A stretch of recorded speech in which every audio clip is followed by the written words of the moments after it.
everybody should have an aim in life လူတိုင်းမှာကိုယ့်ရဲ့ဘဝတာမှာရည်မှန်းချက်ရည်ရွယ်ချက်ဆိုတာရှိရမှာဖြစ်ရှုပ်ဒီပါစေတကယ်လို့များအဲ့ဒီပုဂ္ဂိုလ်က does not have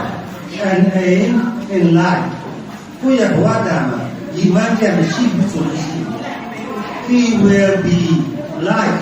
a sheep without guide ပဲရှိတဲ့လေနဲ့တူသွားမယ်ဒါမိဘတွေမြင်ကြည့်ပါချောင်းကလေးတစ်ခုပေါ့အဲ့မှာလေတဲ့င်းကိုဟုတ်လားလေရကလေးလို့မှဒီလေကိုဟုတ်လားလေကသူရည်မှန်းထားတဲ့ကိုရည်မှန်းထားတဲ့နေရာရောက်မလားဖြည့်သွားမရောက်ဘူးသူကသူမမှုသူရှုသူရှောက်ပြီးသွားလေတိုက်တိုက်တဲ့ဘုဒီနေရာမှာမိဘတွေကဘာနဲ့တူလဲဆိုရင်ဂိုင်းပဲ့ထိန်လမ်းညွန်နဲ့တူတယ်မိဘတွေကထိန်မရဘူးပဲ့ထိန်အဲ့လိုထိန်ပြီးတော့ကိုယ့်ရဲ့ကလေးတစ်နေ့လုံးကြောင်းဘာသာရမျိုးစုံတင်တော့ကလေးတွေကမနဲ့လက်သွားရကြောင်းချိန်လက်သွားရညနေလက်သွားရဆိုတအားပင်ပန်းတဲ့ခါမှာသူတို့တွေကြောင်းပိတ်တော့လွတ်လပ်မှုကိုရှာမိဘကဒါမသိဘူးလမ်းတစ်ခုရှိတယ်ကောင်းတဲ့လမ်းမကောင်းတဲ့လမ်းကောင်းတဲ့လမ်းကဘာလဲဆိုအခုလိုမျိုးဆရာမတော်ချစ်ချူအေးနော်ဒီနေ့မှသိပါတယ်သူလည်းပြောပါတယ်တကယ်လို့များသူလည်းဝန်ခံတယ်လိုအပ်တာလေးတော့ဆရာနည်းနည်းပါးပါးရှိတယ်ပေါ့ဆရာမကလည်းနော်ကိုလည်းကျောင်းဆရာဘွားတော်ကပထမတင်တော့လိုအပ်ချက်နောက်တော့လည်းအားလုံးပြည့်စုံပါဆရာမတို့အကျိုးကိုလည်းဒီနေရာမှာသူကြည့်စုတင်ပါတယ်အဲဆိုရင်ကလေးတွေဝိရာတိမှာမကောင်းတဲ့လမ်းသူတို့တွေကကြားမှန်းနေလွတ်လိုက်ပြီးဆိုရင်လက်ပြာဆိုတာလည်းတွေ့ပြောက်အဲ့လိုမျိုးပြောပါချင်ဒါလေးကိုပြီးတော့ဒီကထိနေရထိကြောင်ပြီးတော့ဘုရားပြောတယ်လို့If a person does not have an aim in life, he will be like a sheep without guide. A sheep without guide cannot reach his destination. ပဲမရှိတဲ့နေရာနော်ဘာလို့ဖြစ်လဲဆိုလို့ရှိရင်လိုရာပန်းနိုင်ကိုမရောက်ဘူးဒါကြောင့်ကိုယ်တွေကလိုရာပန်းနိုင်ရောက်ဖို့အတွက်လမ်းညွှန်ပေးရမှာကမိဘကိုယ်ဆောင်ပေးရမှာကမိဘတင်ကြားပေးရမှာကဆရာဆရာမတွေအခုဒီနေ့မှသိပွေတဲ့ဆရာမဒေါ်ချူရီရဲ့တင်တန်းကိုရောက်ဖြစ်ပါတယ်ဆရာမကတော်တော်စိတ်ကန်းကြီးတယ်ကိုယ်တော်ကစိတ်ကန်းကိုမလိုက်နိုင်နောက်ပြီးတော့သူ့ရဲ့ဗတဲ့မောကလေးတွေတင်ကြီးထောက်ပစ္စည်းကြီးမဆိုကိုယ်ဒီအဲ့ဒါမသုံးနိုင်ဆရာမသုံးတာပြီးတဲ့စာအုပ်တွေစာရွက်တွေဆိုလို့ရှိရင်တကယ်အချိန်တန်းကြီးကလေးတွေဓာတ်ကြီးနော်မြင်သွားတွေ့သွားနောက်ပြီးတော့အင်္ဂလိပ်စာမှာလည်းဒီလိုမျိုးပဲထန်ကြက်အတန်ထန်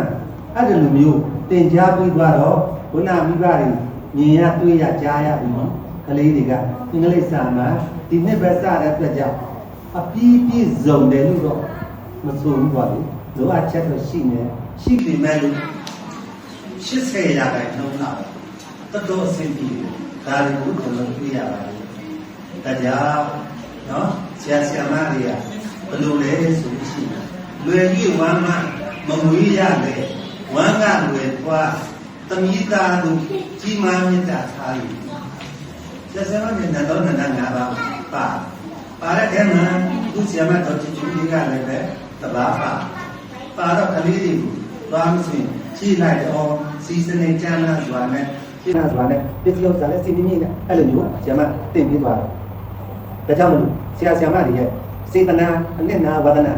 သုံးတာပဲသူသိတယ်ဟုတ်ပြီကရုဏာနော်အနစ်နာအကျဉ်းနာအားလုံး၅ခုရှိတယ်သူရဲ့စေတနာဝေစာစွာအာကျုပြုစေတနာနဲ့ကလေးတွေရဲ့ပညာရေးကိုဝိဝေစစဖြစ်ရလုံးလာကိုတင်စီအမြင့်ပမာသူဤဇွဲခိုင်ရဲလို့တည်ဝိရိယကခက်လက်ရင်ဥမုံကြည်တပြည့်များအာနိုင်ပွင့်စီကို ဘာနိုင်တင်စီကိုဘာနိုင်ဝင်စီကိုတင်စီငါစီကိုနှလုံးသားမြတ်စွာစိတ်ထားဆရာမတို့ဒီချိုးရအဲ့လိုစိတ်ထားပြီးတော့ကလေးတွေကိုတိတ်ပြီးတဲ့အတွက်ကြောင့်ကလေးကြီးကတော်တော်ပေါက်မြောက်နေတယ်ဖြစ်ပါတယ်။ဝိရဒီမှာကလေးတွေအောက်နောက်အမတန်တစ်နှစ်လုံးတင်လာတော့သူတို့အောက်နောက်ရှော့အဲ့ဒီချိန်ကမှဒီလိုအောက်နောက်ရှင်းမှုနော် speaking လို့ပကြီးမှာဆိုတဲ့လူမျိုးတော့ကလေးတွေကဒီထဲမှာပဲတခါလဲအာယုံပြုတ်ပြီးတော့သူတို့ခံစားခဲ့သမျှတောကပြပါဒကျောင်းပြင်ဆရာမကသူမဲ့ဆရာမခောက်ပြန်ပြီဆရာဘာလို့ပြန်အဲ့လိုမျိုးနော်ငယ်တော့မှကြုံဘူးတယ်ပဲအဲ့လိုပြီးတော့ကလေးတွေကစာကျက်အရောက်မိဘတွေကဘာလုပ်လဲစူပြန်ပြီကျောင်းချင်းရတယ်မသိဘူးမိဘတွေကဘာလို့သိလဲစူဖို့တခုပဲသိတယ်စူလို့မရသူတို့ကချက်ကလေးတွေကိုမရအဲ့လိုနဲ့ကလေးတွေကိုမိဘတွေရောဆရာမတွေရောနှစ်ဖက်ထိညှိသွားပြီးတော့လူရပန်းနိုင်ဘူးနော်ရောက်ဖို့ကြိုးစားပြီးကြတာနောက်နှစ်ဒီမှာလဲဒီထက်များတဲ့တပည့်ဆရာမတော်တင်ချိုးလေးစီရောက်ပါစီ